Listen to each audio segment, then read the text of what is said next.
Sebuah insiden ledakan terjadi di sumur minyak milik warga di Dusun Gendono, Desa Gandu, Kecamatan Bogorrejo, Kabupaten Blora, Jawa Tengah pada Minggu siang 17 Agustus 2025.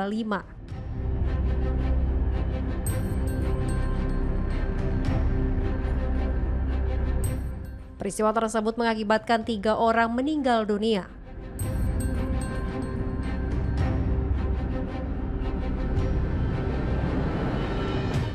Juru bicara Kementerian Energi dan Sumber Daya Mineral Dwi Anggia mengatakan, sumur minyak yang meledak di Blora berstatus ilegal dan dikelola secara manual tanpa sistem keselamatan yang memadai.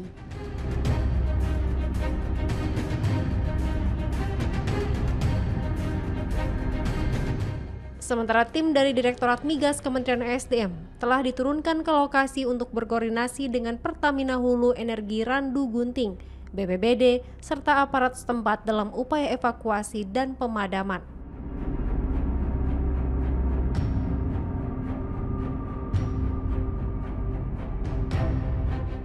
Dwi Anggia menjelaskan bahwa Menteri ESDM sebenarnya telah menerbitkan Peraturan Menteri ESDM Nomor 14 Tahun 2025 yang mengatur tata kelola sumur minyak rakyat untuk mencegah terjadinya insiden serupa.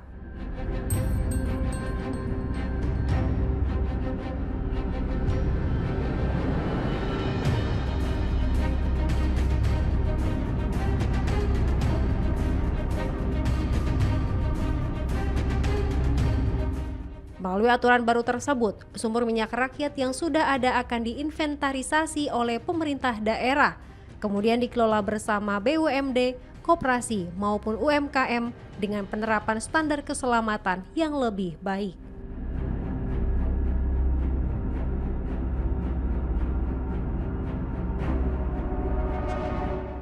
Sebelumnya, kami dari Kementerian Energi dan Sumber Daya Mineral dengan ini menyampaikan duka cita mendalam atas jatuhnya korban jiwa dalam peristiwa meledaknya sumur minyak masyarakat di Desa Gandu, Kecamatan Bogorrejo di Blora, Jawa Tengah.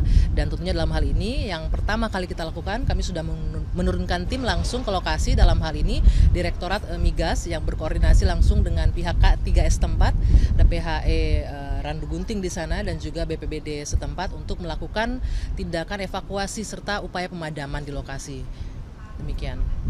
Kan sumur minyak rakyat seperti ini banyak ya Mbak ya, tidak hanya ada di Blora namun juga di daerah lain. Sejauh ini, sejauh mana sebetulnya pengawasan dari Kementerian SDM terkait dengan keberadaan dan juga aktivitas dari sumur minyak rakyat ini? Betul, perlu saya informasikan juga bahwa status dari sumur masyarakat ini ilegal. Kita baru saja mengeluarkan, dalam hari ini Kementerian SDM sudah mengeluarkan peraturan kementerian, Peraturan Menteri Nomor 14 Tahun 2025 tentang pengelolaan wilayah kerja dan juga untuk peningkatan produksi minyak nasional. Dalam hal ini tujuannya adalah mengatur tata kelola sumur minyak masyarakat seperti yang terjadi saat ini. Salah satu tujuannya untuk mengantisipasi hal-hal seperti ini terjadi ini, Fasal.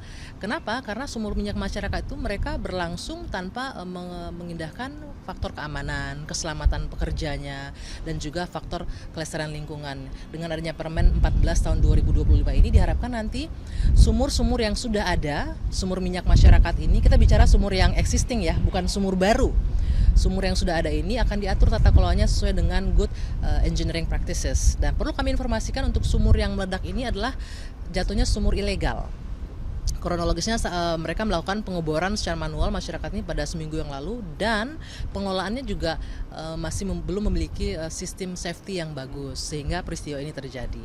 Jadi sebelumnya apakah sudah ada peringatan ataupun teguran dari Kementerian SDM terkait dengan Yang jelas setelah dikeluarkannya Permen 14 ini kami sudah melakukan sosialisasi semua aktivitas sumur masyarakat yang berlangsung yang secara ilegal ini masih akan diberikan waktu untuk kemudian kita melakukan inventarisir nih mana saja sumur masyarakat yang aktif saat ini kami serahkan itu kepada Pemprov masing-masing untuk melakukan inventarisasi sumur-sumur masyarakat yang banyak ini jumlahnya untuk kemudian diatur melalui permen ini sehingga tata kelolanya dikerjasamakan nanti akan dinaungi oleh satu BUMD atau koperasi atau UMKM.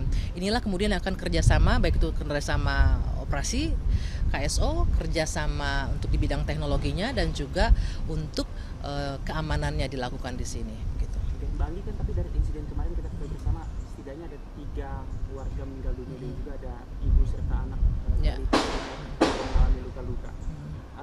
apakah ada pertanggungjawaban dari pemerintah meskipun dalam hal ini adalah sumur minyak rakyatnya dikatakan ilegal? Tapi Betul. apakah ada bentuk kompensasi atau sebagainya kepada para korban ini?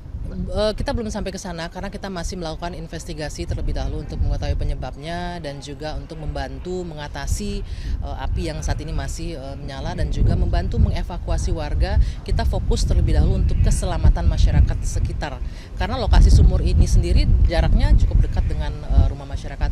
Inilah pentingnya kami sekali lagi menegaskan diatur lewat Permen 14 tahun 2025 ini sehingga tidak akan ada lagi nanti ke depannya. Kami berharap peristiwa-peristiwa seperti ini terjadi dan itu juga menjadi momentum bagi kita, menjadi pengingat juga bagi kita pentingnya untuk mengatur tata kelola sumur minyak yang baik, yang sesuai dengan kaidah yang benar gitu lah, yang mempertimbangkan keamanan, keselamatan pekerjanya, kelestarian lingkungan juga dan juga tentunya nantinya untuk bisa menambah tercatat dalam produksi minyak sebagai lifting nasional nantinya. Oke, tapi apakah Kementerian SDM akan ikut memastikan proses pemulihan sosial, ekonomi masyarakat serta lingkungan ini juga akan tetap dipantau oleh? Tentu kita akan memantau itu, Kementerian SDM akan melakukan pemantauan dan juga penegakan hukum jika diperlukan. Dalam hal ini Direktorat Penegakan Hukum Kementerian SDM juga sudah di lapangan untuk memastikan bahwa sumur-sumur ilegal, sumur-sumur baru tidak boleh dibuka dalam proses atau masa inventarisir yang dilakukan oleh Pemprov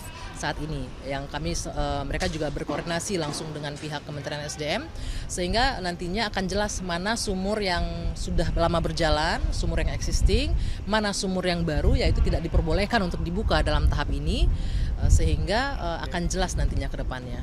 Oke, terkait dengan Permen nomor 14 tahun 2025 ya, soal pengelolaan sumur minyak masyarakat, kalau Mbak Anggi sendiri melihatnya sejauh mana aturan ini bisa mencegah terjadinya hal-hal seperti ini ke depan? Yang pasti ketika nanti sudah diinventarisasi mana saja sumur masyarakat yang sudah berjalan yang bisa diatur, kita akan lebih mudah untuk melakukan pengawasan dan juga penegakan hukumnya ke depannya sehingga tidak ada lagi peristiwa ledakan yang terjadi atau tidak ada lagi peristiwa penyelundupan BBM keluar yang tidak tercatat sebagai produk minyak nasional dan juga lifting. Itulah pentingnya dilakukan sesegera mungkin dan kami juga meminta Pemprov untuk mempercepat melakukan proses inventarisir sumur minyak masyarakat yang sudah ada sehingga nanti bisa diatur ini mana yang bisa dikerjasamakan dengan KTKS, mana yang bisa dikelola oleh BUMN, koperasi dan juga UMKM nantinya. Oke, itu langkah konkretnya ya Mbak Anggi. Ya. Terakhir Mbak Anggi, mungkin ada pesan nggak dari Kementerian SDM untuk masyarakat nih di Blora maupun di daerah lain yang memang menggantungkan hidupnya pada sumur masyarakat ini, pencarian sumur masyarakat? Yang pasti untuk masyarakat tentunya aspek keselamatan nomor satu. Mau usaha sumur minyak seperti apapun kalau tidak mengedepankan aspek keselamatan yang akan rugi adalah masyarakat sendiri yang akan rugi. Maka dari itu penting untuk diatur tata kelolanya dengan baik.